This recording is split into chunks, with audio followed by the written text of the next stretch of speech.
একটা ছেলে একটা দেশে, মুসলিম দেশে 30-32 বছর পর্যন্ত চাকরির জন্য চেষ্টা করে, এই অথর্ব জাতি দিয়ে কেমনে উম্মা টিকবে বলেন? এই অথর্ব জাতি দিয়ে তাকে যদি 30-32 বছর পর্যন্ত তাকে একটা চাকরির জন্য দৌড়াদৌড়ি করা লাগে, তাহলে জীবন যাপন করবে কবে? ও তো জীবন পুরোটাই শেষ, আর বাকি যেটা ছোট তো বার্ধক্য। অতটুকু সময় তো তার কাজ করার অতটুকু এনার্জি আর থাকবে না। সম্মানিত ভাইরা, সম্মানিত বোনেরা, রাসূলুল্লাহ সাল্লাল্লাহু আলাইহি ওয়াসাল্লাম যে উম্মাকে তৈরি করেছেন, সাহাবায়ে কেরাম রাসূলের উপস্থিতিতে আল্লাহ বলেন তোমরা ওই রকম হয়ে যেও না, মানসিকভাবে তোমরা দমে পড়ো না। তাতে কি হয়েছে? 70 জন এখানে শাহাদাত বরণ করেছে, তাতে কি হয়েছে? তোমরা সেখানে ভুল করেছো, তাতে কি হয়েছে? তোমরা উঠে দাঁড়াও, রাইজ আপ এগেইন, তোমরা এগেইন আবার উঠে দাঁড়াও। ওয়া আনতুম আলাউন, তোমরাই বিজয়ী হবা তোমরা যদি ঈমান রাখো। আমাদের আজকে গোটা পৃথিবী জুড়ে একই অবস্থা, মুসলমানদের মধ্যে এখন ইনফেরিয়রিটি। আমার টাকা নাই, আমাদের শক্তি নাই, কি ওই যে কি বলেন এটাকে, মানে মিলিটারি পাওয়ার নাই, অস্ত্র নাই, আমাদের বিশাল বড় কোনো কি নাই, আমাদের বড় কোনো শক্তিশালী কোনো মানে রাষ্ট্র নাই, অথবা পৃথিবীর সবচেয়ে বড় বড় ব্যবসাগুলো আমরা নিয়ন্ত্রণ করছি না। এগুলো সবে আমাদের দরকার, কিন্তু এর আগে সর্বপ্রথম যেটা দরকার ছিল সেটা কি? ঈমান। সেই জায়গাটাই আগে মিসিং, বাকি দিয়ে হবে কি? অন্যদেরও আছে, তোমারও থাকবে, তাহলে হোয়াট ইজ দ্য ডিফারেন্স? এর মধ্যে পার্থক্য কি? আল্লাহ সুবহানাহু ওয়া তাআলা মুমিনদেরকে ওই যে ওইখানে যে আল্লাহ সুবহানাহু ওয়া তাআলা ঈমানদারদেরকে এত বড় একটা বিপদের মুখে ঠেলে দিলেন, আল্লাহ সুবহানাহু ওয়া তাআলা একটা অবজেক্টিভ আছে, তার একটা লক্ষ্য আছে। সাহাবায়ে কেরাম রাদিয়াল্লাহু তাআলা আনহুম তাদের অবস্থা কি ছিল? আচ্ছা, মক্কায় যারা ইসলাম গ্রহণ করেছে তারা কারা? খুবাইব, খাব্বাব, বেলাল, আম্মার, এরা কারা? সমাজের সবচেয়ে নিগৃহীত লোকেরা তাদেরকে, অথবা সমাজের সবচেয়ে অধঃপতিত, যদি ওই অর্থনৈতিক দিক থেকে বলি, মানে তাদের কিছুই নাই অন্য দিক থেকে। এবং অন্যরা তাদেরকে লক্ষ্য করবে তো আনুমিনু কামা আমানা সুফাহা, এই নির্বুদ্ধের মতো করে আমরা ঈমান আনবো। যেমন আপনি আপনার আত্মীয়স্বজনদের মধ্যে কেউ যদি টাকা পয়সা ইনকাম না করতে পারে, ভালো চাকরি না করতে পারে, তাইলে আপনি তার বলবো তো নির্বোধ, স্টুপিড, অপদার্থ। ও যদি মদও খায়, জুয়ো খেলে, অথবা নারীদের নিয়ে হারাম কাজও করে, কিন্তু যদি টাকা ইনকাম করে ভালো চাকরি করে, তাহলে ও না খুবই ভালো, খুব ভালো। আর যদি আরেকটা ছেলে, তার যদি দিনদার, খুবই ভালো, তার মধ্যে চরিত্র আছে, আখলাক আছে, পয়সা অথবা কম ইনকাম করে, তারপর আপনি দেখবেন তার কোনো মর্যাদা নাই। এখন আমাদের সোশ্যাল মিডিয়াতে যার ফলোয়ার যত বেশি, সে তত বেশি সেলিব্রিটি। তার মধ্যে এলেম আছে কিনা, আমল আছে কিনা, এটা আমরা দেখি না, তাকাইও না। দেখবেন না তার ওয়াজে সবচেয়ে বেশি ডাকে, এবং তার জন্য লোকেরা ওইখানে ইয়াংরা তার জন্য লাইন দিয়ে থাকে, তার সাথে একটা ফটো সেশন করবে, একটা ছবি তুলবে, ফেসবুকে দেবে। ওই কারণেই যায় পড়া, মানে ওইখানে লেকচার ওয়াজ শোনার জন্য যায় না। সমস্যা আমাদের কোথায়? আমাদের সমস্যা হচ্ছে যে ইনফেরিয়রিটি, আমাদের ওই যে ওয়াহান। এই ওয়াহানের কারণে আমি জেগে উঠছি না, এই ওয়াহানের কারণে আমি লাভ দিয়ে ঘুম থেকে উঠতে পারি না, অথবা আমার দায়িত্বটা কি, আমার আইডেন্টিটি কি, আমার পরিচয় কি, এই পরিচয় আমরা একেবারেই বুঝি না। এগুলো আমরা একেবারেই হারিয়ে ফেলেছি, বুঝে। সাহাবায়ে কেরাম রাদিয়াল্লাহু তাআলা আনহুমকে আল্লাহ সুবহানাহু ওয়া তাআলা এই মর্যাদা প্রদান করেছেন।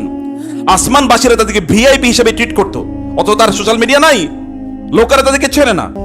এমনকি এখনকার এই সময়ের যদি কোনো মোটিভেশনাল স্পিকারকে যদি তার কাছে নিয়ে যান, তাহলে বলবে এই লোকের কি মোটিভেট করবো, এ তো এমনি মরা, এর মোটিভেশন করার কি আছে? কোনো যদি পলিটিক্যাল সায়েন্টিস্ট অথবা কোনো সাইকোলজিস্ট যদি তাদেরকে দেখাও না, এদেরকে দিয়ে কিছুই হবে না।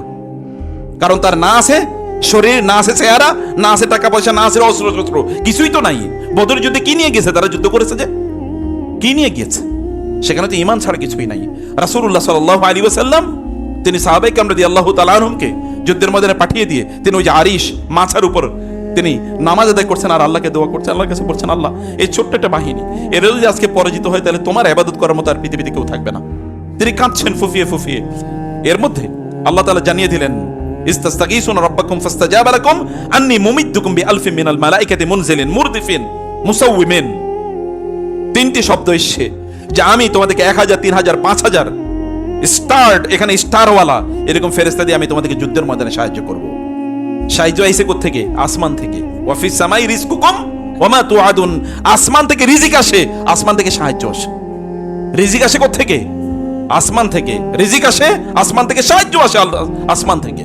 কিন্তু আপনি আসমানওয়ালার, রিজিকওয়ালার, তার কাছে আপনি আপনার রিজিকের কথা বলছেন কিনা, বা তাকে নিয়ে আপনি গর্ব মর্যাদা ফিল করেন কিনা, সেটা আমাদের কাছে আছে কিনা, নাকি আমি কেবলমাত্র সোশ্যাল মিডিয়ার পেছনে ঘুরি, অথবা টেলিভিশনের পেছনে ঘুরি, অথবা কেবল টাকার পেছনে ঘুরি, অথবা কেবল শক্তির পেছনে ঘুরি, অথবা কেবল মাত্র কি বডির পেছনে ঘুরি? কোনটা পেছনে ঘুরি? সাহাবাই কারাম তাদের যুদ্ধের যাওয়ার মতো তাদের শক্তি ছিল কয়জন? তারা কি কথা বলেন নাই যে আমার খাবার মানে এক বেলা খেতাম, আবু বকর রাদিয়াল্লাহু তাআলা, উমর রাদিয়াল্লাহু তাআলা কথা নিলে বাদই দিলাম। আপনি চিন্তা করে দেখেন, আবু হুরায়রা রাদিয়াল্লাহু তাআলা কয়েকদিন না খেয়ে থেকে এরপরে ঘর থেকে বের হয়েছেন। রাসূল দেখে বলেছেন তুমি তো কয়েকদিন খাও নাই। এরকম একটা পরিস্থিতি। এই সাহাবাই কারাম রাদিয়াল্লাহু তাআলা কিন্তু আসমান থেকে তাদের জন্য মদদ, সাহায্য আসতো। ফেরেশতা তাদেরকে ওয়ায়ুরসিলু আলাইকুম হাফাজা, আল্লাহ তাআলা বলেন আমি তাদের জন্য স্পেশাল হেফাজতকারী অর্থাৎ সংরক্ষককারী ফেরেশতাদের জন্য আমি নাজিল করে দেই। আমাদের নিজেদেরকে ওই লেভেলে নিয়ে যাও। ওয়ালা তাহিনু, তোমার এরকম তোমার ইনফেরিয়রিটি, তোমার তো দিন আছে, যার সাথে রব আছে তার আর কি প্রয়োজন বলে তো? আসমান এবং জমিন এর বিস্তৃতি কত বড় বলেন? এই আসমান কত বড়, এই জমিন কত বড়? এই সব সম্পদের মালিক কে? আল্লাহ সুবহানাহু ওয়া তাআলা। তিনি যদি আপনার রব হন, তার সাথে যদি আপনার সম্পর্ক থাকে, তাহলে আপনার ভয়টা কোথায়? তার সাথে যদি আপনার সম্পর্ক থাকে, তাহলে আপনার ভয়টা কোথায়? তাহলে আপনি টেনশন করেন কি নিয়ে? বরং আপনার তো উচিত ছিল রাজাদিরাজের সাথে, মালিকাল মুলক, যিনি সবকিছুর মালিক, তার সাথে সম্পর্কটা বাড়ানো, তার সাথে রিলেশনটাকে বাড়ানো, তাকে নিয়ে আপনার মর্যাদা। আমি আমার রবের অনুসারী, আমি আমার রবের বান্দা। আনা আব্দুক, আল্লাহ আমি তোমার বান্দা। ইবনু আব্দিক, তোমার বান্দার বান্দা, তোমার বান্দার ছেলে। ইবনু আমাদিক, তোমার মাদির ছেলে আমি। নাসিয়াতি ফিয়াদিক, আমার এই যে মাথার যে চুলের অগ্রভাগ এর যে চুল, এগুলো তোমার হাতে, অর্থাৎ আমার সকল সিদ্ধান্ত তোমার হাতে। তুমি যেভাবে ইচ্ছা আমাকে সেভাবে চালাও আল্লাহ। আমি তোমার কাছে আমার নিজকে উফাউযু আমরি ইলাল্লাহ, আমি তোমার কাছে আমার নিজকে সুপর্দ করে দিলাম, তুমি আমাকে চালাও। ওয়ালা তাকিলনি ইলা নাফসি তারফাত আইন, আমার কাছে আমার ছাড়িয়ে দিও না, কারণ আমার মর্যাদা কি, আমার কল্যাণ কোথায়, এটা তুমি আমার চেয়ে বেশি জানো। অতএব তুমি আমাকে বিয়াদিকাল খায়ের। যে হে লোকেরা, লা তাকুনু কাল্লাযিনা নাসুল্লাহ, তোমরা তাদের মতো হইও না যারা আল্লাহকে ভুলে গিয়েছেন। ফাআনসাহুম আনফুসাহুম, ফলে আল্লাহ তাআলা তাদেরকে ভুলিয়ে দিয়েছেন। আল্লাহ তাদের নিজেদেরকে তাদের ভুলিয়ে দিয়েছেন। ভালো করে খেয়াল করবেন, খুবই গুরুত্বপূর্ণ ইস্যু। আল্লাহ বলছেন ওরা যেহেতু আল্লাহকে ভুলে গিয়েছে, এবার আল্লাহ তাআলা ওদের নিজেদেরকে ভুলিয়ে দিয়েছেন। এবার কাম টু দি ইকুয়েশন। আমরা এই আয়াতের অর্থ দুটো করতে পারি। এর মধ্যে একটা হলো যে মানুষ তার নিজের কল্যাণ ভুলে যাবে, মানুষ তার নিজের কল্যাণ ভুলে যাবে, তার যে কোনটা কল্যাণ এটা লোকেরা বুঝবে না। যেমন ধরুন, মানুষের সবচেয়ে বড় প্রজেক্ট কোনটা জানেন? এই যে আমাদের অনেক বড় প্রজেক্ট আছে না, বিল্ডিং এর প্রজেক্ট, ব্যবসার প্রজেক্ট, কিন্তু মানুষের সবচেয়ে বড় প্রজেক্ট হলো সে নিজে। কোরআনে আল্লাহ তাআলা বলেছেন, ইয়া আইয়ুহাল্লাযীনা আমানু কু আনফুসাকুম ওয়া আহলিকুম নারা, এ লোকেরা তোমাদের নিজেদেরকে বাঁচাও এবং তোমাদের পরিবার পরিজনকে জাহান্নাম থেকে বাঁচাও। এর চেয়ে বড় প্রজেক্ট কি? আপনার নিজকে জাহান্নাম থেকে বাঁচানোর চেয়ে বড় প্রজেক্ট কি? কিন্তু সেই প্রজেক্টের প্রতি আমাদের কোনো গুরুত্ব আছে কিনা? ওয়ামা যালামুনা ওয়ালাকিন কানু আনফুসাহুম ইয়াজলিমুন, আল্লাহ বলেছেন ওরা তো তাদের রবের উপর, আমার উপর তারা জুলুম করেনি, বরং ওরা ওদের নিজের উপর জুলুম করেছে। ওহুম ইয়াস্তারিখুনা ফিহা, জাহান্নামে গিয়ে লোকেরা চিৎকার করবে, রব্বানা আখরিজনা মিনহা না'মাল সালিহান গায়রাল্লাযী কুননা না'মাল, হে আল্লাহ আপনি আমাদেরকে এই জাহান্নাম থেকে বাঁচান, রক্ষা করুন, আমাদেরকে দুনিয়ায় নিয়ে যান, আমরা দুনিয়াতে গিয়ে এখানে আগে যে কাজগুলো করছি এগুলো আর করবো না। গায়রাল্লাযী কুননা না'মাল, আমরা যে আগে করতাম তার চেয়ে ভিন্ন কাজ করব। আল্লাহ বলবেন, আওয়ালাম নুআম্মিরকুম মা ইয়াতাযাক্কারু ফীহি মান তাযাক্কার ওয়া জাআকুমুন নাযীর ফাযুকু ফামা লিয-যালিমিনা মিন নাসীর, আমি কি তোমাদেরকে ততটুকু বয়স দিইনি যতটুকু বয়স অন্যদিকে দিয়েছি, ততটুকু সময় দিইনি যতটুকু সময় অন্যদিকে দিয়েছি? তারা তো জান্নাত অর্জন করেছে, তোমরা কেন করতে পারলে না? তোমরা কেন করতে পারলে না? তোমাদের প্রতিবন্ধকতা কি ছিল? কে তোমাদেরকে বাধা দিয়ে রেখেছে? তোমাদেরকে বাধা দিয়ে কে রেখেছে? কেন তোমরা তাইলে এটা অর্জন করতে পারলে না? অন্যরা দেখো, আল্লাহ সুবহানাহু ওয়া তাআলা বলেছেন, ইন্নাল মুত্তাকিনা ফি জান্নাতি ওয়া নাঈম, মুত্তাকিরা জান্নাতে থাকবে। ইন্নাল মুত্তাকিনা ফি জান্নাতি ওয়া নাহার, ইন্নাল মুত্তাকিনা ফি জান্নাতি ওয়া উয়ুন ওয়া ফাওয়াকিহা মিম্মা ইয়াশতাহুন কুলু ওয়াশরাবু হানিআম মিম্মা কুনতুম তা'মালুন।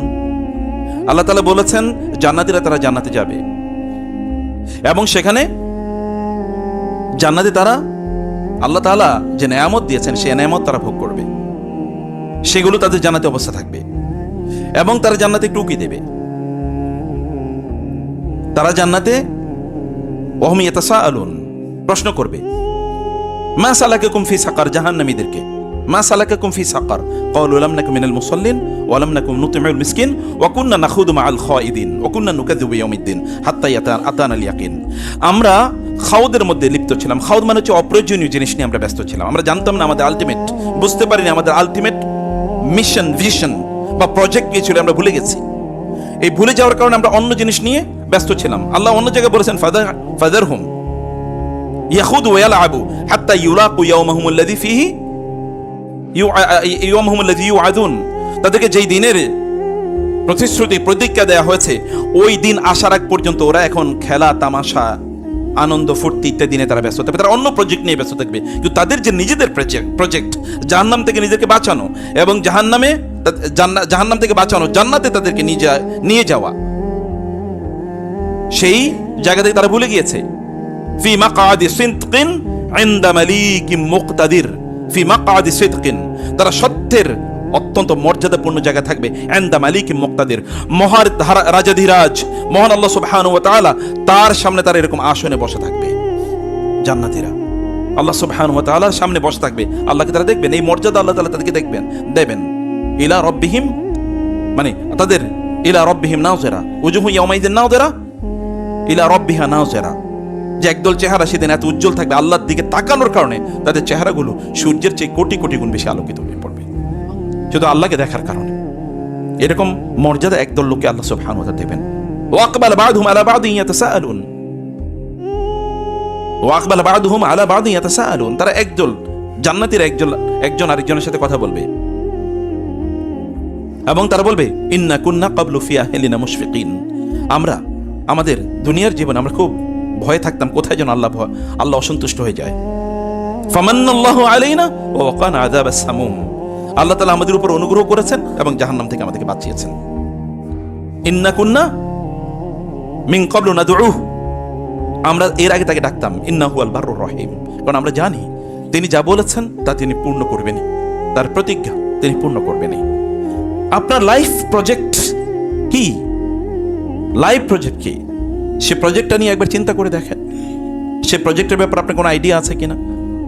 আপনি যে সম্পদ, যে ব্যাংক ব্যালেন্সের কথা আপনি চিন্তা করছেন, সে ব্যাংকের টাকা এটা কি আপনার নাকি? মরেই দেখেন না এরপরে কতটুকু টাকার মালিক আপনি, দেখেন না কতটুকু এর মালিক আপনি। সম্মানিত ভাইরা, আমি যে কথা বলছি যে এখানে আল্লাহ সুবহানাহু ওয়া তাআলা বলেছেন, হে লোকেরা তোমরা তাদের মতো হইও না যারা তাদের রবকে ভুলে গিয়েছে, ফলে আল্লাহ তাআলা তাদেরকে ভুলিয়ে দিয়েছেন, তাদের নিজেদের কল্যাণ তারা ভুলে গেছে। এটা একটা জিনিস, একটা interpretation. And most of the people এরকম যে তারা তাদের নিজের কল্যাণ বুঝে না, যে কোথায় তাদের নিজের কল্যাণ। ফাযারহুম হাত্তা ইউলাকু ইয়াওমাহুমুল্লাযী ফীহি ইউসআকুন, আল্লাহ বলেছেন ওদেরকে ছেড়ে দাও, যেই দিন তারা বেহুশ হয়ে যাবে সেই দিন ওরা বুঝতে পারবে। ওরা এখন বিভিন্ন ধরনের গল্প গুজবে ইত্যাদিতে ব্যস্ত আছে, এবং যেমন ধরেন এই যে খেলাধুলা, এর মধ্যে দেখেছি যে কিছু কিছু বাবাদের অবস্থা দেখেছি আপনাদের মতোই। মেয়ে, ছোট্ট মেয়ের বয়স আমি মনে হয় 6-7 বছর, মেয়ে সকল খেলোয়াড়দের নাম মুখস্থ করে এবং গানের সুরে নেচে নেচে বলতেছে, আর বাবা বলে আমি আমার মেয়েকে নিয়ে খুবই গর্বিত। একজন মানুষের অধপতন, একজন মুসলমানের অধপতন কোন লেভেলের হলে তার মেয়েকে অন্যদের গান, আমি নিশ্চিত করে বলতে পারি এই মেয়েটাকে যদি বলা হয় তাহলে নবীর অথবা সাহাবীদের 10 জন ঠিক মতো নাম বলতে পারবে না, অথচ সে ওইখানে 15 জন গানে গানে অন্যদের নাম বলে যাচ্ছে এবং সে খুবই খুশি, বাবা খুবই গর্বিত, আনন্দিত, সে ইন্টারভিউ দিয়ে বেড়াচ্ছে। আল্লাহ সুবহানাহু ওয়া তাআলা, এই কারণে আমি আমার আলোচনায় দ্বিতীয় অংশে ফিরে আসবো, যেখানে আল্লাহ বলেছেন ওয়ালা তাহিনু ওয়ালা তাহজানু ওয়া আনতুমুল আ'লাউনা ইন কুনতুম মুমিনিন। চারিদিকে মার খাবেন না, আমরা মার খাবো না তো কারা মার খাবে? কেন থাকবে না? আমরা ভিআইপি হওয়ার কথা ছিল, কিন্তু আমরা আজকে ভিআইপি না, আমরা এখন আরেকজনের দিকে তাকিয়ে থাকি, অথচ অবস্থাটা হওয়ার কথা ছিল ভিন্ন। আল্লাহ সুবহানাহু ওয়া তাআলা বলেছেন তোমরা আমাকে ভুলে গেলে আমি তোমাদের নিজেকে ভুলিয়ে দেব। কিয়ামতের দিনের কথা একবার চিন্তা করে দেখেন তো, সূরা হজের শুরুতে আল্লাহ তাআলা কি বলেছেন? হে লোকেরা, ইয়া আইয়ুহান নাসু তাকু রাব্বাকুম ইন্না জালজালাতাস সাআতি শাইউন আযীম, হে লোকেরা তোমরা আল্লাহকে ভয় করো, কিয়ামতের প্রকম্পন, ভূমিকম্প এটা খুবই ভয়াবহ। ইয়াউমা তারানাহা তাযহালু কুল্লু মুরদিআতিন আম্মা আরদাআত ওয়া তাদউ কুল্লু যাতি হামলিন হামলাহা ওয়া তারান নাস সুকারা ওয়া মা হুম বিসুকারা ওয়ালাকিন্না আযাবাল্লাহি শাদীদ। আল্লাহ তাআলা বলেছেন, এই লোকেরা, তোমরা সেই কিয়ামতের ভূকম্পনকে, প্রকম্পনকে, সবকিছু যেদিন কম্পিত হয়ে উঠবে সেদিনকে তোমরা ভয় করো। ওই যে সামাউ কুশিতাত, যেদিন আকাশ এর চামড়া খুলে ফেলা হবে। ওই যে জিবালু নুসিফাত, যেদিন পাহাড়গুলোকে এরকম উড়িয়ে দেওয়া হবে। ওই যে রসুল উক্কিতাত, যখন রাসূলদেরকে বলা হবে সময় শেষ, নির্ধারিত করে দেওয়া হয়েছে। লিআইয়াউমিন উজ্জিলাত, কেন, কোন দিনের জন্য এত তাড়াহুড়া? লিয়াউমিল ফাসল ওয়া মা আদরাকা মা ইয়াউমুল ফাসল, বিচারের দিনের জন্য এত তাড়াহুড়া, সব ধ্বংস করে দিচ্ছেন আল্লাহ তাআলা। আমরা পরিণতির দিকে এগিয়ে যাচ্ছি। আল্লাহ সুবহানাহু বলছেন, সেই দিন কেউ কারো খবর রাখবে না। বাবা সন্তানকে ভুলে যাবে, সন্তানরা বাবাকে ভুলে যাবে। এমনকি মা তো সন্তানকে বেশি ভালোবাসে, বিশেষ করে যে মা তার গর্ভে তার সন্তানকে লালন করে। মা যখন গর্ভে সন্তানকে লালন করে কতটা সাবধান থাকে জানেন আপনারা? আপনারা তো দেখেছেন নিশ্চয়ই, যারা বাবা, ছেলেরা নাইলে যারা সন্তান তারা না হয় বুঝেন না, কিন্তু যারা বাবা হয়েছেন তারা তো জানেন আপনাদের স্ত্রীরা কিভাবে সন্তানকে পেটে ধারণ করে। সন্তান যখন পেটে আসা শুরু করে তখন থেকে মার কি খাওয়াও বন্ধ, ঘুমও বন্ধ। এখন তিনি ঠিকমতো খেতে পারেন না, তার মাথা ঘুরায়, কখনো মাথা ঘুরে পড়ে যায়। ডাক্তার বলে এখন আপনি হাঁটাচলা করতে পারবেন না, এখন আপনাকে ঘরেই রেস্ট নিতে হবে। তার খেলেই তার বমি হয় এবং সকল আইটেম তিনি খেতে পারেন না। ইত্যকার পেটের সন্তান একটু বড় হতে থাকে এবং বড় হতে হতে তারও কি অবস্থা খারাপ হতে থাকে। এমন একটা সময় তাকে হয়তো বা লাঠি ভর দিয়ে হাঁটতে হয়, অথবা কোনো একটা দেয়ালে হাঁটতে হয়, কারো একজনের সাহায্য নিয়ে তারপর তাকে চলতে হয়। এবং পেটটা তো ভারী হয়ে যায়, তিনি চলতে পারেন না। আপনাকে যদি 2 কেজি জিনিস দেওয়া হয় যে 2 কেজি নিয়ে আপনি একদিন হাঁটেন, তো এই 2 কেজি হাত থেকে রাখবে না, দেখবেন হাতটা প্যারালাইজড হয়ে গেছে, এরপরে পঙ্গুতে ভর্তি হওয়া লাগবে। কিন্তু এই যে একটা বাচ্চা, 2-2.5 কেজির একটা বাচ্চা পেটে নিয়ে একদিন আর 2 দিন না, এই যে তিনি পেটে নিয়ে তিনি যে ঘুরছেন, কেমনি ঘুরে, কিভাবে সম্ভব? একদিন ট্রাই করে দেখেন, আজকে এখান থেকে যাওয়ার সময় ট্রাই করে দেখেন। 1 মাইল হাইটেন তো একটা জিনিস নিয়ে 2 কেজি 2 কিলো একটা জিনিস নিয়ে, কিন্তু তিনি হাঁটছেন। তারপরও যখন তিনি পড়ে যেতে চান তখন তিনি আগে পেট ধরেন, যেন পেটের সন্তানের যেন ক্ষতি না হয়। যখন তিনি কোনো দিকে ঘুমান, রাতে ঘুমাতে পারেন না, যখন কোনো দিকে ঘুমান তখন তিনি এমনভাবে ঘুমান যেন পেটের বাচ্চার যেন ক্ষতি না হয়। পেটে বাচ্চা যখন লাথি দেয় তখন প্রায় তার প্রাণটা চলে যায়, কিন্তু যখন লাথি দেয় না তখন তিনি তাড়াতাড়ি ডাক্তারের কাছে দৌড়ান। আমার কি হলো, আমার পেটের বাচ্চারা কেন নড়তেছে না, কি হয়েছে, আমার বাচ্চারা কেন নড়তেছে না? এইভাবে তিনি তার সময়গুলো কাটান। যদি কোথাও একটু আঘাত পান তাহলে তিনি আগে তার পেটে ধরেন, হায় আঘাত পাইছে পেটে, কিন্তু পেট নিয়ে তার চিন্তা না, এখানে ফুটো হয়ে গেছে, কিন্তু পেটের সন্তানের কোনো ক্ষতি হয়েছে কিনা এটা নিয়ে তিনি ভাবেন। এরকম একজন মা, সেই মা সে কিয়ামতের দিন সন্তানকে ভুলে যাবে। তাযহালু কুল্লু মুরদিআতিন আম্মা আরদাআত, তিনি ভুলে যাবেন কি তিনি জন্ম দিয়েছেন, যাকে জন্ম দিয়েছেন, জন্ম এই ভূমিষ্ঠ সন্তান, যাকে এতদিন প্রায় 10 মাসের কাছাকাছি তিনি পেটে লালন করেছেন, তার কথা তিনি ভুলে যাবেন। ওয়া তাদাউ কুল্লু যাতি হামলিন হামলাহা, যেই মা তার পেটের সন্তানের যেন একটু কোনো ক্ষতি না হয় এই জন্য তিনি সদা সর্বদা তিনি ব্যস্ত থাকতেন। সেই মার সন্তান তিনি পেট থেকে বের করে ফেলে দেবেন, তার দিকে তিনি নজরও দেবেন না। সেদিন আল্লাহ সবাইকে ভুলিয়ে দেবেন, কেউ কারো কথা সেদিন মনে রাখবেন। তোমরা এরকম হইও না, যদি আজকে তোমরা আমাকে ভুলে যাও তাহলে ওই দিন তোমাদেরকে আমি ভুলিয়ে দেব, যে তোমরা একজন আরেকজনের ভুলে যাবা। ওয়াতাকাত্তাআত বিহিমুল আসবাব, সেই দিন তোমাদের কোনো সম্পর্ক কোনো কাজে লাগবে না। প্রত্যেকেরই যে সম্পর্ক যেগুলো বলছো এগুলো সব ছিন্ন বিচ্ছিন্ন হয়ে যাবে সেই দিন। প্রিয় ভাইরা, এটা আরেকটা কথা, এবং আমি এই জায়গায় আসতে চাই না, বরং এর চেয়ে আরো গুরুত্বপূর্ণ একটা অর্থ আছে। কোরআনে আল্লাহ সুবহানাহু ওয়া তাআলা এই যে নফস ফাআনসাহুম আনফুসাহুম, আল্লাহ বলেছেন যে আল্লাহ তাআলা তাদের নফসকে তাদের ভুলিয়ে যাবেন। কোরআন প্রায় 300 জায়গার উপরে নফস শব্দটা এসেছে। কোরআনে কখনো আল্লাহ তাআলা তার নিজের ব্যাপার বলেছেন, ওয়া ইউহাযযিরুকুমুল্লাহু নাফসাহু, আল্লাহ তার নিজকে নফস হিসেবে উল্লেখ করেছেন, তার নিজকে। নফস মানে হচ্ছে বিবেক, নফস মানে হচ্ছে আত্মমর্যাদা। নফস মানে কি? আত্মমর্যাদা। যদি তোমরা আল্লাহকে ভুলে যাও তাহলে তোমাদের যে আত্মমর্যাদা আসে মুসলিম হিসাবে, এটা আমি তোমাদের কাছ থেকে তুলে নিয়ে যাব। বুঝলেন? এখন এই সময় আইসা, এই 2026 সালে এই বিশ্বকাপের সময় এটা আমার কাছে আরো বেশি স্পষ্ট হয়ে পড়ছে। যখন আমি দেখি মুসলিম সন্তানরা তারা অমকের নামে, অমক কেন জিতলো না, কারণ ওরা আত্মহত্যা করে। অমক কেন জিতলো না, এই কারণে সে মারামারি করে, ঝগড়া বিবাদ করে। অমকে কেন জিতলো, এই খুশিতে সে মদ খায়, এবং এটাকে সে সেলিব্রেট করে। আমাদের ট্যাক্সের দেয়া টাকার, যাদের শিক্ষকদের বেতন দেওয়া হয়, যাদের বিল্ডিং বানানো হয়, ওরা সারাটা রাত জুড়ে এই মাতলামি করতে থাকে, অথচ আমাদের টাকা দিয়ে ওদেরকে পড়ানো হয়। আমি নিজেও পড়েছি সেখানে, 12 টাকা বেতন, 20 টাকা বেতন, ইউনিভার্সিটিতে পড়েছি। অথচ এটা যদি আমি কোনো প্রাইভেট বিশ্ববিদ্যালয়ে পড়তাম তাহলে আমাকে 30-40 লাখ টাকা দেওয়া লাগতো। অথচ আমাদের টাকা দিয়ে পড়ছে, কিন্তু ওরা সারাটা রাত জুড়ে ওখানে মাতালের মতো করে এগুলো দেখে। এর যদি না আসতো আমাদের চোখের সামনে, তাহলে এই আয়াতের মর্ম আমি এত ভালো করে বুঝতে পারতাম। আল্লাহ বলেছেন ফাআনসাহুম আনফুসাহুম, আল্লাহ ওদের নিজেদের যে আত্মমর্যাদা আছে না, এই আত্মমর্যাদা আল্লাহ তাআলা ভুলিয়ে দেবেন। আপনি গোটা পৃথিবী জুড়ে এখন মুসলমানদের সংকট একটাই, তাদের আত্মমর্যাদা নেই। যে আপনি মুসলিম হিসাবে আপনি বলতে পারেন না যে আমি মুসলিম, এই কথা বলার মতো এতটুকু আইডেন্টিটি অথবা নিজেকে এতটুকু মর্যাদাপূর্ণ নিজেকে মনে করা, এতটুকু আমাদের মাথায় নাই। আমরা এগুলো ভাবছিও না, আমরা এগুলো চিন্তা করছি না। ইসলাম আমাদের মর্যাদার প্রতীক এখন আর নাই। বরং এখন দেখবেন যে লোকদের অবস্থা হচ্ছে এরকম যে একদল লোক তাদের নিজেদেরকে তারা এখন মানব ধর্মের অনুসারী বলে তারা দাবি করে। আপনাদেরই সন্তান, ধর্ম আবার কি, সব ধর্মই তো ভালো, মানব ধর্ম তারা অনুসরণ করে, তাদের একটাই। আপনি সাহাবায়ে কেরাম রাদিয়াল্লাহু তাআলা আনহুম, এখনকার আমরা আমাদের বাচ্চার স্ট্যাটাস খুঁজে, কত বড় বিল্ডিং এর মালিক, কত বড় গাড়ির মালিক, কত বড় ফ্যাক্টরির মালিক, অথবা কোন ইউনিভার্সিটিতে পড়ছে, কোন ডিগ্রি নিয়েছে, কোথায় সে বড় চাকরি করে, তার পোস্ট পজিশন কি, এগুলো এখন আমাদের এবং আমাদের বাচ্চাদের প্রতীক। আপনাদেরও একই চিন্তা, আপনাদেরও চিন্তার লেভেলটা ওই জায়গায় গিয়ে দাঁড়িয়েছে। কিন্তু ইসলাম নিয়ে আমাদের কারোই গর্ব করার অথবা ইসলাম নিয়ে আমাদের অহংকার করার, বা ইসলাম যে আমার আইডেন্টিটি, এটা আমি বিয়ারই করি না, অথবা এটা আমি এক্সপ্রেসই করি না, এটা আমি চিন্তাও করি না, এটা নিয়ে আমি ভাবিও না। এরকম একটা জায়গায় গিয়ে এখন আমাদের অবস্থা দাঁড়িয়েছে। আমরা এমন সাহাবায়ে কেরাম রাদিয়াল্লাহুর কথা একবার চিন্তা করে দেখেন। আপনি এবার আসুন উহুদের যুদ্ধের কথা একবার। আল্লাহ তাআলা বললেন ওয়ালা তাহিনু ওয়ালা তাহজানু, উহুদের যুদ্ধের অবস্থা একবার চিন্তা করে দেখেন।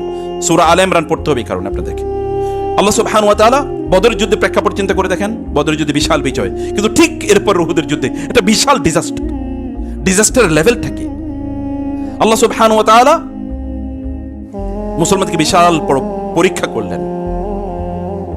পরীক্ষা এমন, আল্লাহ রাসূল সাল্লাল্লাহু আলাইহি ওয়াসাল্লাম তিনি আহত হয়েছেন। 3টা জায়গায় তিনি আহত হয়েছেন। একটা হচ্ছে তার মাথায় যে হেলমেট ছিল, হেলমেটের যে লোহার যে শিক ছিল, এটা তার চোয়ালের মধ্যে ঢুকে গেছে।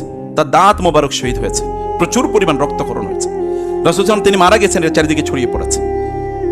আল্লাহ তাআলা ধমক দিয়ে বললেন ওমা মুহাম্মাদুন ইল্লা রাসূল কদ খালাত মিন ক্বাবলিহি রুসুল আফা ইম্মাতা আও কুতিলান কালাবতুম আলা আকাবিকুম ওয়া মান ইয়ানকালিব আলা আকিবাইহি ফালান ইয়াদুররাল্লাহা শাইআ ওয়া সায়াজজিল্লাহু শাকিরিন। আল্লাহ তাআলা বললেন মুহাম্মদ সাল্লাল্লাহু আলাইহি ওয়াসাল্লাম তিনি একজন নবী, তার পূর্বে এরকম বহু নবী এসেছে। তিনি যদি মারা যান অথবা তিনি যদি যুদ্ধের ময়দানে নিহত হন, তাহলে কি তোমরা তোমাদের আগের ধর্মে ফিরে যাবা? তোমরা কি আগের মতো আবার সেই কাফের মুশরিক মূর্তি পূজক হয়ে যাবা? তোমাদের দিন তো কেবলমাত্র মুহাম্মদ সাল্লাল্লাহু আলাইহি ওয়াসাল্লামের উপর নির্ভরশীল না, তার মৃত্যু অথবা তার জীবনের উপর নির্ভরশীল না। তিনি যদি নাও থাকেন তাহলে তোমাদের ইসলাম থাকবে। তার কাজ হচ্ছে কেবল ওমা আলাইনা ইল্লাল বালাগ ওমা আলাইকা ইল্লাল বালাগ, আপনার কাজ হচ্ছে কেবল দায়িত্ব পৌঁছে দাও। লাস্তা আলাইহিম বিমুসাইতির, আপনাকে আমি দারোগা হিসেবে পাঠাই নাই। আপনার কাজ হলো কেবল ইয়া আইয়ুহান নাবিয়্যু বাল্লিগ মা উনজিলা ইলাইকা মির রাব্বিক ফা ইন লাম তাফআল ফামা বাল্লাগতা বিরিসালাতি ওয়াল্লাহু ইয়াসুমুকা মিনান নাস। তার দায়িত্ব কেবল পৌঁছে দেয়া, কিন্তু আমাদের দায়িত্ব হচ্ছে তাকে অনুসরণ করা। তিনি যদি নাও থাকেন তাহলে আমাদেরকে, যেমন তিনি এখন নাই, তার মানে কি আমরা এখন কাফের হয়ে যাব? সাহাবায়ে কেরামদেরকে আল্লাহ বললেন ধমক দিয়ে, তিনি যদি নাও থাকেন তাহলে কি তোমরা তোমাদের পূর্বে ধর্মে ফিরে যাবে? তা তো না। তোমাদের সম্পর্ক হচ্ছে মুহাম্মদ সাল্লাল্লাহু আলাইহি ওয়াসাল্লামের মাধ্যমে আল্লাহর সাথে। তোমাদের আইডেন্টিটি একটাই, তোমাদের ইসলাম আইডেন্টিটি। রাসূল ইসলামের পরিস্থিতি এরকম, তিনি আহত, এবং ওইখানে যে ঘটনা ঘটেছে সেখানে মূলত কয়েকজন সাহাবীকে রাসূল সাল্লাল্লাহু আলাইহি ওয়াসাল্লাম বললেন ওই জাবালুর রুমাত, অর্থাৎ ওই যে ইয়ের পাহাড়টাতে, তীরন্দাজদের পাহাড়ে যেন তারা থাকে, এবং রাসূল সাল্লাল্লাহু আলাইহি ওয়াসাল্লাম তাকে বলে দিয়েছেন তারা কি করবে। কিন্তু তারা এর মধ্যে ভুল করে ফেলেছে। ভুল করার পরে সেখানে 70 জন সাহাবী শাহাদাত বরণ করেছেন, একজন এবং দুইজন না। এর মধ্যে একজন সাহাবী ছিল, তার নাম ছিল আমর ইবনে জামুহ। শুনুন আমাদের আত্মমর্যাদাটা কোথায়। আমর ইবনে জামুহ বৃদ্ধ সাহাবী, এবং তার পা একটা প্যারালাইজডের মধ্যে, তিনি ওই যে হাঁটু মানে ইয়ের উপর ভর করে তারপরে চলেন, লাঠির উপর।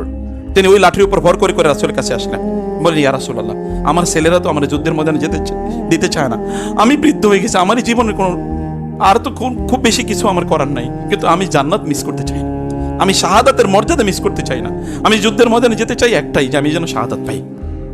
রাসূল সাল্লাল্লাহু তার ছেলেদেরকে ডাকলেন এবং বললেন যে কি ব্যাপার, তোমার বাবা এত শাহাদাতের সম্মান চায়, এই তামান্না, তোমরা কেন তাকে বাধা দিচ্ছ? বলো, ইয়া রাসূলুল্লাহ, আমরা তো বাবার পক্ষে 3 ছেলে আমরা যাচ্ছি যুদ্ধের ময়দানে, বাবা তো এরকম, তিনি কি যুদ্ধের ময়দানে গিয়ে কি করবেন? তিনি বলেন, না, তোমার বাবার অন্তরে যে তামান্না, এই তামান্না একে তোমরা বাধা দিও না। তিনি তাকে অনুমতি দিলেন, তার ছেলেদেরকে বুঝালেন, তাকে অনুমতি দিলেন। তিনি যুদ্ধের ময়দানে গেলেন। যুদ্ধ শেষ, 70 জন সাহাবী শাহাদাত বরণ করেছে। রাসূল তারে খুঁজতেছেন, আমর ইবনে জামুহ কই, বৃদ্ধ, এবং এক জায়গায় তাকে পাওয়া গেল। রাসূল সেখানে গিয়ে বললেন, আমি এইমাত্র দেখতে পেলাম জান্নাতে ওইরকম ওই লাঠির উপর ভর করে করে সে জান্নাতে হাঁটতেছে, আমি দেখছি। মর্যাদার সাহাবায়ে কেরাম কোথায় খুঁজতেন? উহুদের যুদ্ধে রাসূল নিজেই বলেছেন আমরা মদিনার ভিতরে থেকে, কারণ অলরেডি কাফেররা মদিনার কাছাকাছি চলে এসে, আমরা বাইরে গিয়ে যুদ্ধ করতে পারবো না। রাসূলুল্লাহ সাল্লাল্লাহু আলাইহি সাল্লাম একথা বলছিলেন, সিনিয়র সাহাবীদেরও কথা একই, কিন্তু যারা জুনিয়র সাহাবী, জুনিয়ররা ভালো করে শুনেন, জুনিয়র সাহাবী যারা যুদ্ধের ময়দানে যেতে পারে নাই, বদরে যেতে পারে নাই, তারা রাসূলুল্লাহ সাল্লাল্লাহু আলাইহি ওয়াসাল্লামকে বললেন যে ইয়া রাসূলুল্লাহ, আমরা বাইরে গিয়ে যুদ্ধ করতে চাই, কারণ আমরা যখন বাইরে যুদ্ধ করব এর মাধ্যমে আমরা ওদেরকে দেখাবো যে আমাদের শক্তিমত্তা কি। আমরা ভিতরে থেকে যুদ্ধ করলে ওরা মনে করবো আমরা দুর্বল হয়ে গেছে, তখন ওরা আরো বেশি আক্রমণ করার চেষ্টা করবে। আমরা তো দুর্বল না, ইয়াংদের কথা চিন্তা করো, আমরা তো দুর্বল না, আমরা কেন ওদেরকে আমাদের দুর্বলতা প্রকাশ করবো? আমরা বাইরে গিয়ে যুদ্ধ করবো। রাসূলুল্লাহ সাল্লাল্লাহু আলাইহি ওয়াসাল্লাম তাদের কথা অনুপ্রাণিত হলেন, বাইরে গিয়ে যুদ্ধ করেন। এই সাহাবীদের, এই যে যারা ইয়াং জুনিয়র যারা আছেন, তাদের কথায় রাসূল সাল্লাল্লাহু আলাইহি ওয়াসাল্লাম উদ্বুদ্ধ হয়ে এরপরে তিনি বাইরে গেলেন তাদেরকে নিয়ে যুদ্ধ করার জন্য। এবং যুদ্ধ হলো, যুদ্ধের ময়দানে তো বড় একটা ডিজাস্টার হয়েছে। ডিজাস্টারের পর রাসূল সাল্লাল্লাহু আলাইহি ওয়াসাল্লাম চাচা সেখানে শাহাদাত বরণ করেছেন। 70 জন সিনিয়র সাহাবী এরা সেখানে শাহাদাত বরণ করেছেন। কিন্তু এরপরে মুসলমানদের অবস্থা কেমন হওয়ার কথা ছিল? এদের অবস্থা কেমন হওয়ার কথা ছিল? মন খুবই খারাপ। আল্লাহ তাআলা বলেছে, ওয়ালা তাহিনু ওয়ালা তাহজানু ওয়া আনতুম লা আলাউনা ইন কুনতুম মুমিনিন। টেনশন করার কোনো কারণ নাই। 70 জন যুদ্ধের ময়দানে মারা গেছে, কি হয়েছে? 70,000 70 লাখও যদি মারা যায় তাতেই কিছু যায় আসে না।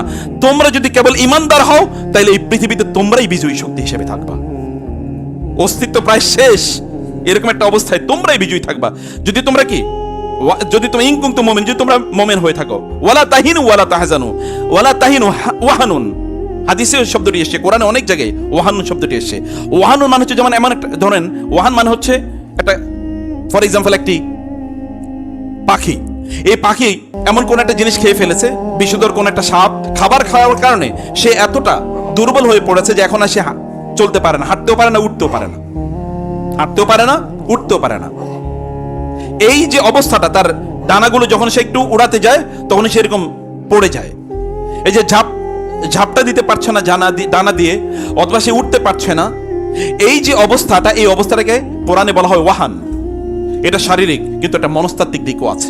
যখন আমরা মনের দিক থেকে প্রচন্ড দুর্বল, আমি মনে করি আমার টাকা নাই, আমি মনে করি আমি ওই ইউনিভার্সিটিতে পড়তে পারলাম না, আমি মনে করি আমার ওই ডিগ্রি নাই, আমি মনে করি আমি এত বড় চাকরি করতে পারলাম না, আমি মনে করি সোশ্যাল মিডিয়াতে আমার ফলোয়ার, ফেসবুকে আমার ফলোয়ার সংখ্যা কম, ইউটিউবে আমার কম লোক ফলো করে। এই কারণে মনের মধ্যে যে একটা ইনফেরিয়রিটি, এই কারণে আমি কোনো উদ্যম পাই না, কোনো উদ্যোগ পাই না, আমি কোনো কিছু পাই না। যেমন বাংলাদেশে দেখবেন ইয়াং পোলা, তারা যদি ইয়াং ছেলেমেয়েরা তারা যদি একটা ভালো চাকরি না পায়, তাহলে ও এখন মদ এবং জুয়ার মধ্যে আসক্ত হয়ে যায়। কেন একটা চাকরি পাইলাম না, আমার কি হইলো, আমি কেন পাইলাম না, অন্যরা পাইলো কেন আমি পেলাম না? তার মধ্যে হতাশা তখন তাকে গ্রিপ করে, তখন তাকে মাদক অথবা অন্য জিনিসের প্রতি সে আসক্ত হয়ে যায়। একটা ছেলে একটা দেশে, মুসলিম দেশে 30-32 বছর পর্যন্ত চাকরির জন্য চেষ্টা করে, এই অথর্ব জাতি দিয়ে কেমনে উম্মাহ টিকবে বলেন? এই অথর্ব জাতি দিয়ে তাকে যদি 30-32 বছর পর্যন্ত তাকে একটা চাকরির জন্য দৌড়াদৌড়ি করা লাগে, তাহলে জীবন যাপন করবে কবে? ও তো জীবন পুরোটাই শেষ, আর বাকি যেটা ছোট তো বার্ধক্য। অতটুকু সময় তার কাজ করার অতটুকু এনার্জি আর থাকবে না। সম্মানিত ভাইরা, সম্মানিত বোনেরা, রাসূলুল্লাহ সাল্লাল্লাহু আলাইহি ওয়াসাল্লাম যে উম্মাহকে তৈরি করেছেন, সাহাবায়ে কেরাম রাসূলের উপস্থিতিতে আল্লাহ বলেন তোমরা ওই রকম হয়ে যেও না, মানসিকভাবে তোমরা দমে পড়ো না। তাতে কি হয়েছে? 70 জন এখানে শাহাদাত বরণ করেছে, তাতে কি হয়েছে? তোমরা সেখানে ভুল করেছো, তাতে কি হয়েছে? তোমরা উঠে দাঁড়াও, রাইজ আপ এগেইন, তোমরা এগেইন আবার উঠে দাঁড়াও। ওয়া আনতুম লা আলাউন, তোমরাই বিজয়ী হবা তোমরা যদি ঈমান রাখো। আমাদের আজকে গোটা পৃথিবী জুড়ে একই অবস্থা, মুসলমানদের মধ্যে এখন ইনফেরিয়রিটি, আমার টাকা নাই, আমাদের শক্তি নাই, কি ওই যে কি বললেন এটাকে, মানে মিলিটারি পাওয়ার নাই, অস্ত্র নাই, আমাদের বিশাল বড় কোনো কি নাই, আমাদের বড় কোনো শক্তিশালী কোনো মানে রাষ্ট্র নাই, অথবা পৃথিবীর সবচেয়ে বড় বড় ব্যবসাগুলো আমরা নিয়ন্ত্রণ করছি না। এগুলো সবে আমাদের দরকার, কিন্তু এর আগে সর্বপ্রথম যেটা দরকার ছিল সেটা কি? ঈমান। সেই জায়গাটাই আগে মিসিং, বাকি দিয়ে হবে কি? অন্যদেরও আছে, তোমারও থাকবে, তাহলে হোয়াট ইজ দ্য ডিফারেন্স? এর মধ্যে পার্থক্য কি? আল্লাহ সুবহানাহু ওয়া তাআলা মুমিনদেরকে ওইখানে যে আল্লাহ সুবহানাহু ওয়া তাআলা ঈমানদারদেরকে এত বড় একটা বিপদের মুখে ঠেলে দিলেন, আল্লাহ সুবহানাহু ওয়া তাআলা একটা অবজেক্টিভ আছে, তার একটা লক্ষ্য আছে। সাহাবায়ে কেরাম রাদিয়াল্লাহু তাআলা আনহুম তাদের অবস্থা কি ছিল? আচ্ছা, মক্কায় যারা ইসলাম গ্রহণ করেছে তারা কারা? খুবাইব, খাব্বাব, বেলাল, আম্মার, এরা কারা? সমাজের সবচেয়ে নিগৃহীত লোকেরা তাদেরকে, অথবা সমাজের সবচেয়ে অধঃপতিত, যদি ওই অর্থনৈতিক দিক থেকে বলি, মানে তাদের কিছুই নাই অন্য দিক থেকে।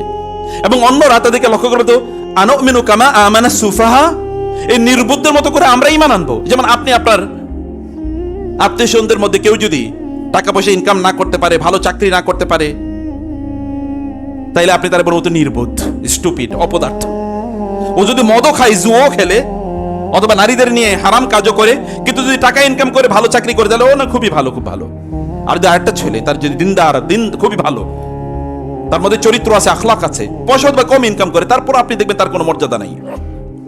এখন আমাদের সোশ্যাল মিডিয়াতে যার ফলোয়ার যত বেশি, সে তত বেশি সেলিব্রিটি। তার মধ্যে এলেম আছে কিনা, আমল আছে কিনা, এটা আমরা দেখি না, তাকাইও না। দেখবেন না তার ওয়াজে সবচেয়ে বেশি ডাকে, এবং তার জন্য লোকেরা ওইখানে ইয়াংরা তার জন্য লাইন দিয়ে থাকে, তার সাথে একটা ফটো সেশন করবে, একটা ছবি তুলবে, ফেসবুকে দেবে।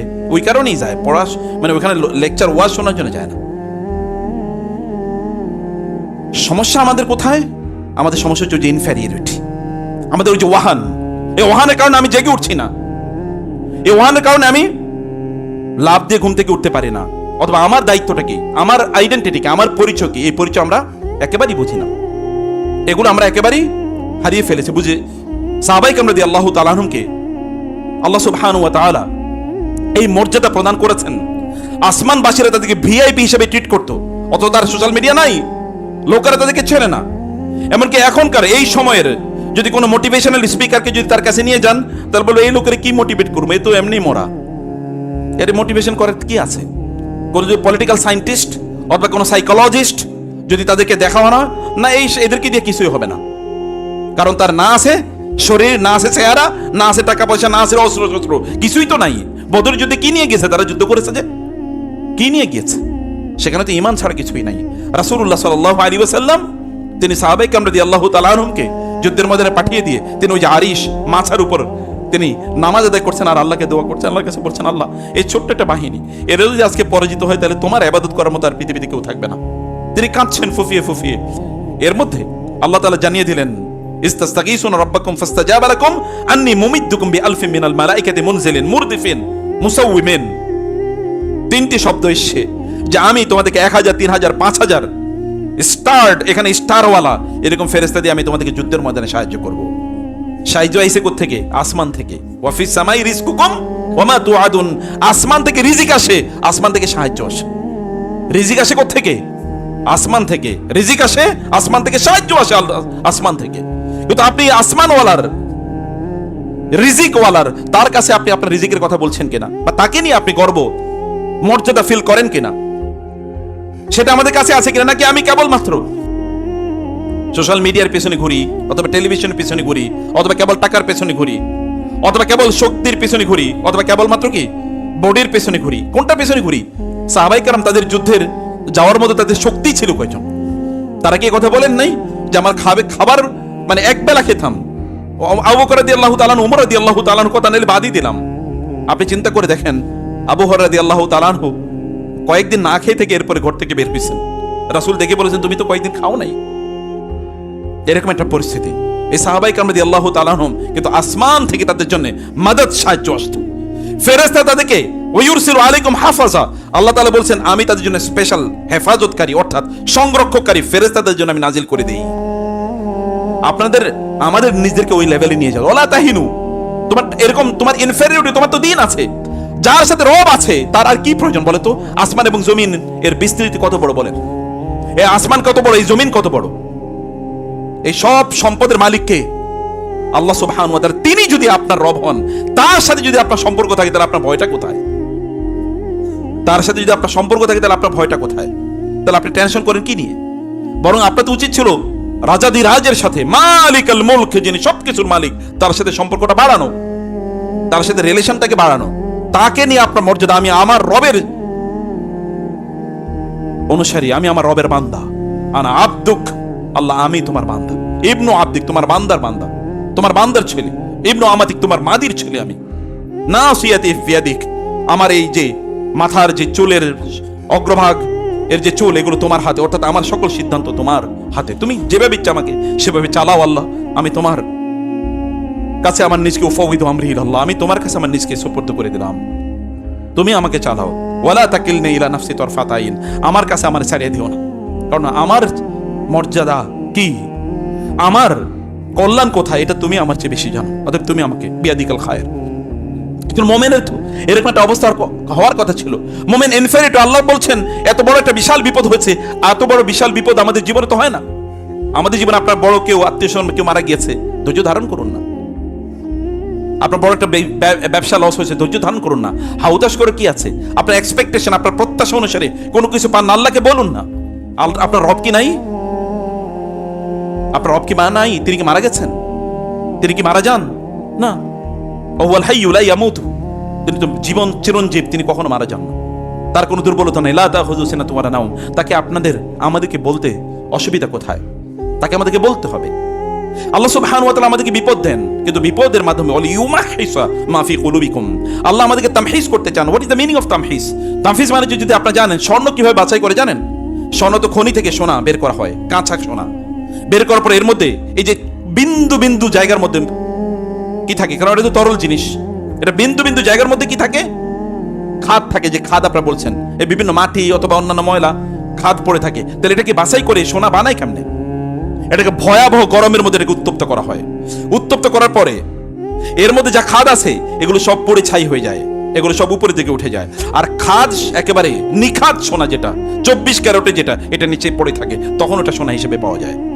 সোনা যদি, স্বর্ণ আপনি যদি এইরকম ভয়াবহ উত্তপ্ত আগুনে যদি এটাকে হিট না দেন, তাহলে তো সোনাই পাবেন না। তাহলে আল্লাহ সুবহানাহু ওয়া তাআলা আপনাকে স্বর্ণে রূপান্তরিত করতে চান। আফাহাসিবতুম আন তাদখুলুল জান্নাহ আফাহাসিবতুম আন্নামা খালাকনাকুম আবাসা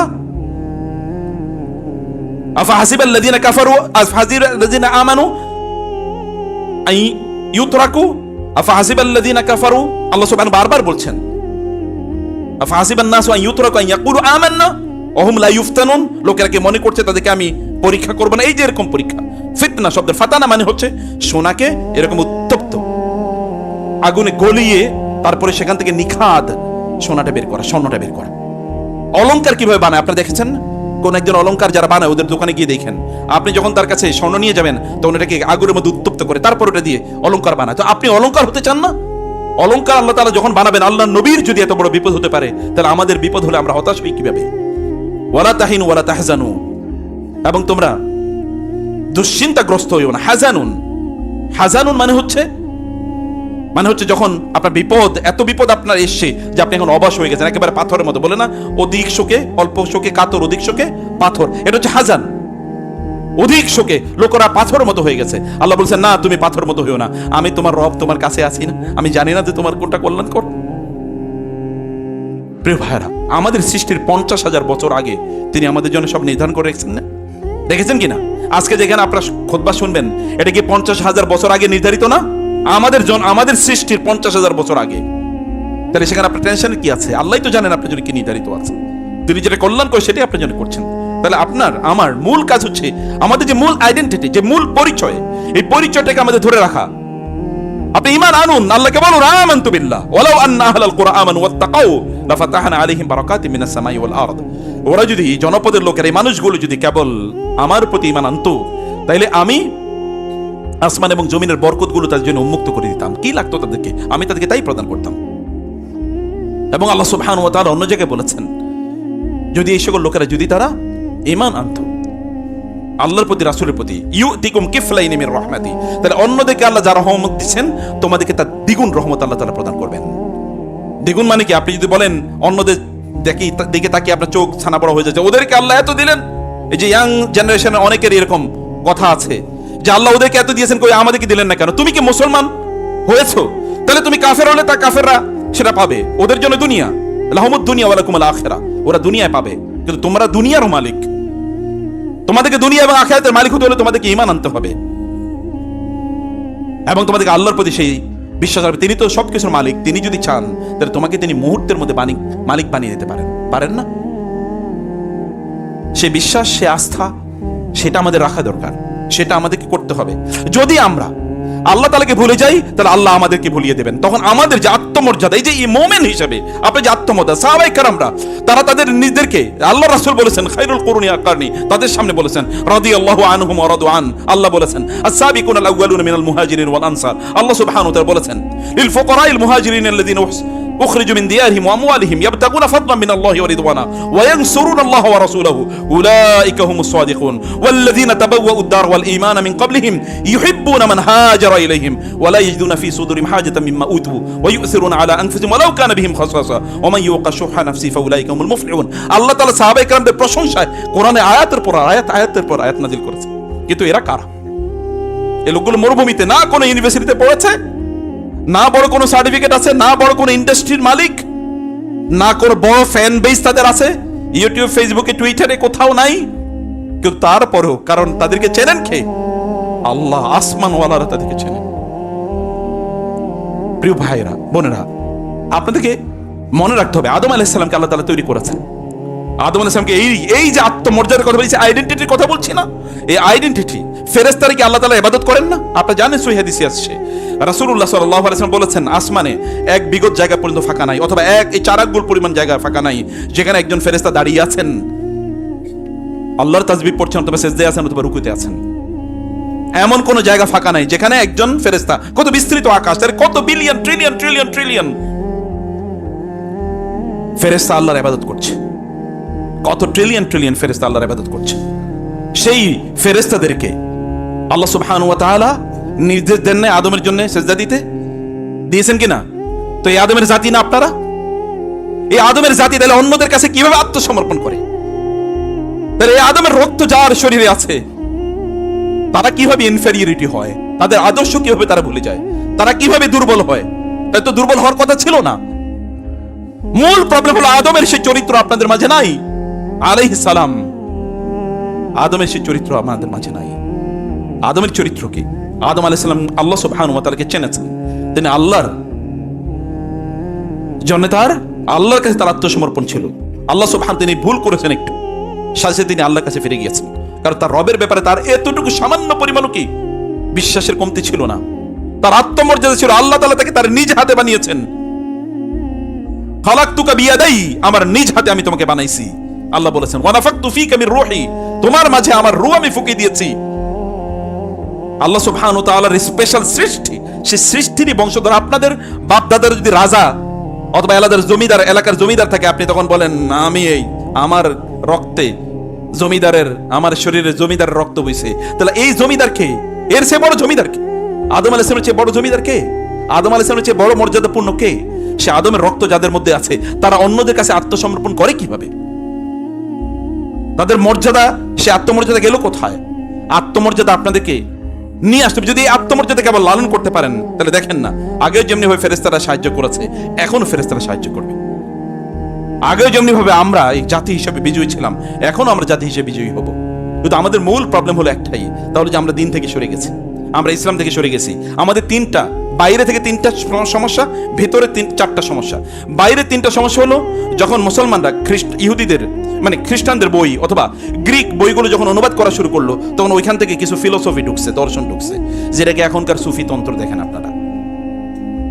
এবং এখান থেকে কিছু এথিস্ট ঢুকছে, কিছু নাস্তিক ঢুকেছে, ওইখান থেকে নাস্তিকবাদ ঢুকেছে, সন্দেহবাদ ঢুকেছে। এটা একটা প্রবলেম, এটা প্রথম একটা অ্যাটাক।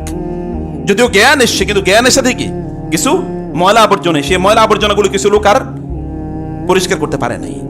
2 নম্বর অ্যাটাক হলো কি প্যারেনিয়ালিজম। একদল লোক হলো এটা এখন কি, তারা হচ্ছে এখন আধ্যাত্মিকতাবাদে আছে। প্রথমটা তো বললাম ওদের ফিলোসফি, এটা দর্শনগত প্রবলেম, দর্শন। এবং এই কারণে দেখবেন বাংলাদেশ সহ মুসলিম বিশ্বে কবি সাহিত্যিক মানে হলো নাস্তিক অধিকাংশ, নাকি বুদ্ধিজীবী টাইপের। বাংলাদেশে এখন তো আল্লাহর রহমতে কিছুটা কম, কিন্তু প্রায় 15-16 বছর পর্যন্ত দেখছি বুদ্ধিজীবী মানেই কি এগুলি নাস্তিক। আর নাস্তিকদেরকে প্রমোট করা হইতো, এখন আবার ওই কালচার ধীরে ধীরে আবার আসতেছে। নাস্তিকদেরকে প্রমোট করা হতো। এটা গোটা পৃথিবী জুড়েই প্রবলেম, কারণ শয়তানের এজেন্ডা তো আছে নাকি? শয়তান কি মরে গেছে নাকি? ও মরে নাই, ও কিন্তু এজেন্ডা ঠিকই রাখছে। আপনাদের এজেন্ডা নাই, আমাদের এজেন্ডা নাই, কিন্তু ওর এজেন্ডা ঠিক আছে। এবং 2 নম্বর বিষয় হলো আধ্যাত্মিকতা। মানে একদল লোক বলে আমি ভালো মানুষ হলেই তো চলো, আবার ধর্ম দরকার কি? আছে কিনা এরকম? গিয়ে দেখেন, আপনি বিশ্ববিদ্যালয়গুলোতে গিয়ে দেখেন, আপনাদের পয়সা দিয়ে যারা পড়ে, গিয়ে দেখেন ওদের পরিস্থিতি কি। যদি আপনি জানতেন, আল্লাহর কসম করে বলছি, আপনি তাদেরকে ট্যাক্স দেওয়া বন্ধ করে দিতেন, পয়সা দেওয়া বন্ধ করে দিতেন, ওদের জন্য পয়সা দেওয়া বন্ধ করে দিতেন। যদি জানতেন কি হয় ওখানে। ওরা আল্লাহকে নিয়ে সন্দেহ করে, ওরা আল্লাহকে নিয়ে ডিবেট করে, আবার স্রষ্টার সৃষ্টিকর্তার দরকার কি, প্রয়োজন কি? আমি ভালো মানুষ, এতটুকুই যথেষ্ট না? আধ্যাত্মিকতা, বুঝছেন না? এবং একদল তো ওই যে দেখেন না, পহেলা বৈশাখ, আলহামদুলিল্লাহ আমরা এটাকে কিছুটা থামাইতে পারছি আল্লাহর রহমতে। এটা নিয়ে আলেমরা ব্যাপক পরিমাণ কথা বলছে। আদারওয়াইজ মুসলমানের বাচ্চা ও কিভাবে একটা ইঁদুরের, একটা বিড়ালের, একটা কুকুরের, অথবা কি একটা পশুর ওই মুখোশ পড়ে ও হাঁটে? এটা কিভাবে সম্ভব বলেন? আমাদের চোখের সামনে আমাদের সন্তানরা, আমাদের ট্যাক্সের পয়সা দিয়ে যারা পড়ে, ওরা এটা নিয়ে ঘুরে, এবং ওদেরকে আবার আমাদের পয়সা দিয়ে ওদেরকে টেলিভিশনে দেখানো হয়। এটা কিভাবে সম্ভব? তাইলে প্রবলেমটা এখানে যে 2 নম্বর, এই যে বলেছে যে সব একটা ভালো মানুষের মুখোশ। দেখবেন এক সময় বাংলাদেশের লিডিং পত্রিকাগুলো দেখাইতো সাদা মানুষ, সাদা মনের মানুষ। বুঝতে পারছেন কিনা? সাদা মনের মানুষ হিসেবে যেগুলো প্রমোট করে হইতো, এগুলো প্রত্যেকটাই ছিল নাস্তিক, মোরতাদ। কিন্তু ওদেরকে দেখা যায় সাদা মনের মানুষ, মানুষ ওই দিকে যুক্ত। লোকটা এমনি নাস্তিক হলে কি ভালো মানুষ? আচ্ছা, নাস্তিক যে কেমনে ভালো মানুষ হইলো? কত বড় শয়তানি এজেন্ডা, কত বড় শয়তানি এজেন্ডা! এটা বাইরে থেকে চাপিয়ে দেয়া 2 নম্বর জিনিস। 3 নম্বর জিনিস সায়েন্টিজম। সায়েন্টিজম বুঝেন তো? বিজ্ঞানের পোকা যদি কারো মাথায় একবার ঢুকে, বিজ্ঞানের আলোকে সব আপনাকে ব্যাখ্যা করা লাগবে। বিজ্ঞান যেহেতু ওটা বলে নাই, তাহলে আমি বিশ্বাস করব না। তোমার বিজ্ঞান কতটুকু পর্যন্ত জানে? তোমার বিজ্ঞানের বিজ্ঞানীরা তো এখনো পৃথিবীতেই কি কোথায় কি আছে তার ঠিক মতো বলতে পারে নাই। আকাশের কোথায় কি আছে এখনো তারা জানে না। এখন তারা আকাশ কি এটার অর্থ তারা বলতে পারে না। এখন তারা ইউনিভার্স কি, এখন তারা বলে মাল্টিভার্স। এতদিন বলছে ইউনিভার্স, ইউনি মানে 1, এখন বলছে না মাল্টি। এতদিন বলছে ম্যাটার, এখন বলে না অ্যান্টি ম্যাটার। এটাও আছে। এখন এতদিন বলছে অস্তিত্ব থাকলেই এটাকে আমরা বিশ্বাস করবো, এখন বলছে না অস্তিত্বহীন কিছু জিনিসও কি থাকতে পারে, এগুলো তারা বলছে এখন। তো তোমার বিজ্ঞানেরই তো মাথা ঠিক নাই, তুমি সেই বিজ্ঞান দিয়া ইসলামকে অথবা আল্লাহকে বিচার করতে আসে। এবং আমাদের পোলাপাইনরাই ওরাই এগুলো করছে।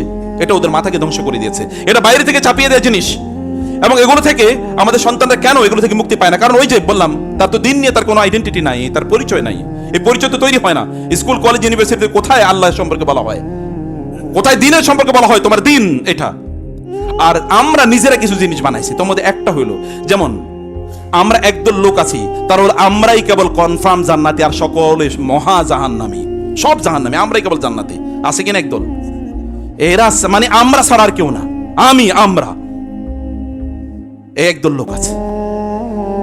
এই একদল লোক, এটা ইন্টারনাল একটা প্রবলেম, এবং এটা আমাদেরকে একেবারে কুরে করে ফেলছে, একেবারে শেষ করে দিচ্ছে। এবং কিছু কিছু লোক এই কারণে ডিমোটিভেটেড। এত কিছু কেন? উনি কেন ভেবে বলে?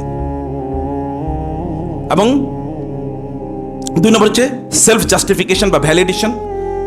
আপনি যা বিশ্বাস করেন, যেই হুজুর আপনার মতো করে কথা বলবে, শুধু তার লেকচারই শুনবেন, আর কারো লেকচার শুনবেন না। আছে কিনা এরকম? ওনার কথা ছাড়া আর কারো কথা শুনবো না। উনি যেহেতু আমি জামত ধারণ করি, এবং একদল এখন আমাদের শেখ আছেন, ওই শেখরা ভক্ত কুল দ্বারা তারা কি চারিদিক থেকে ঘেরাও করা থাকে। ওই ভক্তকুলরা তাকে যা বলতে বলে তিনি তাই বলেন, এর বাইরে কিচ্ছু বলেন না। আর তার উদ্দেশ্য তাকে এই ভক্তকুলের কি করবে? তিনি এটা সন্তুষ্ট করবেন। কারণ ভক্তকুল যদি সন্তুষ্ট না হয়, তাহলে তার পয়সা কমে যাবে, অথবা তার তখন দাওয়াত কমে যাবে। এরকম আছে, আমি নিজে জেনে বলছি। এটা 2 নম্বর প্রবলেম। এবং 3 নম্বর প্রবলেম হচ্ছে, আমরা কিছু কিছু নির্ধারিত শেখ একেবারে ঠিক করে নিয়েছি। এই শেখরা ভুল বলুক বা ভালো বলুক, এদের কথাই একমাত্র, এটাই প্রচার করা হবে। আর সকল লাল ক্রস, অমুকের কথা শোনা যাবে না, তমুকের কাছে যাওয়া যাবে না। যদি তিনি কোনো কথাবার্তা বলেন, তাইলে ওইখানে প্যাচ খোঁজা শুরু করে। আমি বহুত যুবকের দেখেছি 3 ঘন্টার ভিডিও দেখে 10 সেকেন্ডের ভুল খোঁজার জন্য। 3 ঘন্টা দেখছে, ওর উদ্দেশ্য হলো এটা 10 সেকেন্ড খোঁজার জন্য। ওখানে ভুল কি আছে? এর বাইরে কোনো কিছুই নেই। এবং 4 নম্বর হচ্ছে অ্যান্টি ইন্টেলেকচুয়ালিজম। এখন আপনি দিনই যদি কোনো কথাবার্তা বলেন, আপনি যদি গভীর বিশ্লেষণমূলক কথা বলেন, তাইলে আপনার কাছেই কেউ ঘেসবে না। কত উত্তেজিত, খুব অ্যাংরি বার্ডস টাইপের কিছু বক্তা আছে দেখবেন, মানে কথা যখন বলে তখনই তার চেহারায় মনে হচ্ছে না আগুন জ্বলতেছে। মনের সামনে যা আছে সবাই জালে পড়ে দেবে, খায়া ফেলাইব, এরকম আছে কিনা কিছু ভয়াবহ অবস্থা। আর আমরা ওদেরকে খুব সেলিব্রেট, শেখ আপনি যা আজকে বলছেন না সুবহানাল্লাহ, আপনার আগে আদম আলাইহিস সালাম থেকে শুরু করে আপনি পর্যন্ত কেউ এরকম কথা বলে নাই। এরকম অসংখ্য মানুষের দেখবেন, এবং এদের কারণে সেটা কখনো কখনো টিকটকার হতে পারে, কখনো কখনো কথিত শেখ হতে পারে, কখনো কখনো কি আপনার বক্তা ওয়াইজ হতে পারে, কখনো কখনো পডকাস্ট, অথবা কখনো কখনো ইউটিউবার হতে পারে। ইউটিউবার তো এখন গোটা পৃথিবীর সবচেয়ে বড় সেলিব্রিটি, ফেসবুকের ফলোয়ার যার বেশি সেই সবচেয়ে বড় সেলিব্রিটি, কিচ্ছু লাগে না আর। এবং এই জায়গায় গিয়ে আমরা উম্মা ধরা খেয়ে গেছি এখন, অ্যান্টি ইন্টেলেকচুয়াল যে আপনারা যারা আছেন বুদ্ধিবৃদ্ধি। কেন আপনার এই কোরআন কি আল্লাহ দেন নাই আপনাদেরকে? এই কোরআন পড়তে পারেন না? আমি তো কোরআন থেকেই বলছি এতক্ষণ, আমি কোরআন থেকে আমার আন্ডারস্ট্যান্ডিংটা বলছি, আপনাদের কাছে তো এই কোরআন আছে। আমি তো একটা আয়াত মাত্র বললাম, তাহলে বাকি আয়াতের কি হবে? ইবনে তাইমিয়া রাহিমাহুল্লাহ তিনি শুধু সূরা নূহের উপর 1 বছর তাফসীর করছেন। তাফসীর করার পর বলছেন আমি কিছুই বলতে পারি না, এখন আমি কিছুই বলতে পারি না। এবং তার মৃত্যুর সময় কারাগারে তিনি ছিলেন 80 দিনের মতো, কারাগারে মারা গেছে। ওই সময় বলছে আল্লাহ তাআলা কোরআনের ব্যাপারে আমাকে এখন এমন অনেক জ্ঞান দিয়েছেন, এটা যদি আমি আগে বুঝতাম তাহলে কোরআন ছাড়া আর আমি কিছু পড়তাম না, আমি কেবল কোরআন নিয়ে ব্যস্ত থাকতাম। এবং সুফিয়ান সাউরি বলেছেন এখন আমি যা বুঝছি যদি তা আমি আগে বুঝতাম লাক্তাসারতু আলা কিতাবিল্লাহ, আমি কেবল আল্লাহর কিতাব নিয়ে বের থাকতাম। আল্লাহর কিতাব নিয়ে বড় থাকা মানে কি হাদিস বিরোধিতা না, কারণ কোরআন ব্যাখ্যা আসে কোত্থেকে? হাদিস থেকে। হাদিস বিরোধিতা না, কিন্তু কোরআনটাকে পড়তে হবে তো, বুঝতে হবে তো। আপনি এখানে নাই, আপনি আসেন কই? আল্লাহ তো পাঠাইছে দুইটা জিকির, একটা জিকির কি আল্লাহ জিকরুল্লাহ, আর জিকরুল কোরআন, ইন্না নাহনু নাযালনা যিকরা ওয়া ইন্না লাহু। এই জিকির থেকে আপনি যায়া এরপরে আপনি কি ওই যে যারা আল্লাহকে ভুলে গিয়েছে, আল্লাহ বলেছেন লা তাকুনু কাল্লাযিনা নাসুল্লাহ ফাআনসাহুম আনফুসাহুম। আল্লাহকে স্মরণ করা দুইটা জিনিস আমরা, একটা আল্লাহ সুবহানাহু ওয়া তাআলা সরাসরি তার যে সিফাত আছে তার মাধ্যমে, আর হচ্ছে তার কিতাবের মাধ্যমে, তার কিতাবের মাধ্যমে। ফাযাক্কির বিল কুরআনি মান ইয়াখাফু ওয়াঈদ, ফাযাক্কির বিল কুরআন, আল্লাহ বলেছেন তার রাসূলকে আপনি কোরআনের মাধ্যমে ইয়ে করুন, কোরআনের কাছে আসেন, কোরআন পড়েন, কোরআন দেখেন কোরআন কি বলেছে, এবং আমাদের রোগ কোথায় আছে সেই রোগ কিভাবে কোরআন ডায়াগনোসিস করেছে দেখেন। আল্লাহ সুবহানাহু ওয়া তাআলা আমাদেরকে আত্মমর্যাদাপূর্ণ জাতি হওয়ার তৌফিক দান করুন। আত্মমর্যাদা যদি থাকে তাহলে অবশ্যই আল্লাহ সাহায্য আসবেই। আর আত্মমর্যাদা হলো আমরা আল্লাহর বান্দা, আমাদের আইডেন্টিটি একটাই, সালমান আল ফারিসির মতো, আবিল ইসলাম লা আবান লি সিওয়া লা আবা লি সিওয়া ইজান ইফতাখারু বিকাইসিন ওয়া তামিমি। লোকের এসে আমাকে বলে সালমান আল ফারিসি প্রায় 200 বছরের বেশি হায়াত পাইছে, সেই কোথাকার, সেই ইরাকের সেই জায়গা থেকে তিনি তারপরে ঘুরতে ঘুরতে ঘুরতে ঘুরতে সে রাসূলকে তিনি পেয়েছেন। লোকেরা তাকে বলে আপনার পরিচয় কি? বলে আমার পরিচয় দিয়ে তুমি করবা কি? আমার পরিচয় একটা, আমি মুসলমান। আমার বাবার নাম জিজ্ঞেস করো, আমার বাবার নাম ইসলাম, আমার বাবার নাম ইসলাম, আমি মুসলমান, আমি ইবনুল ইসলাম, I am the son of Islam, আমি ইসলামের সন্তান, আর কোনো পরিচয় নেই আমার। এমনিতেই কিন্তু উম্মাহ এভাবে বড় হয় নাই।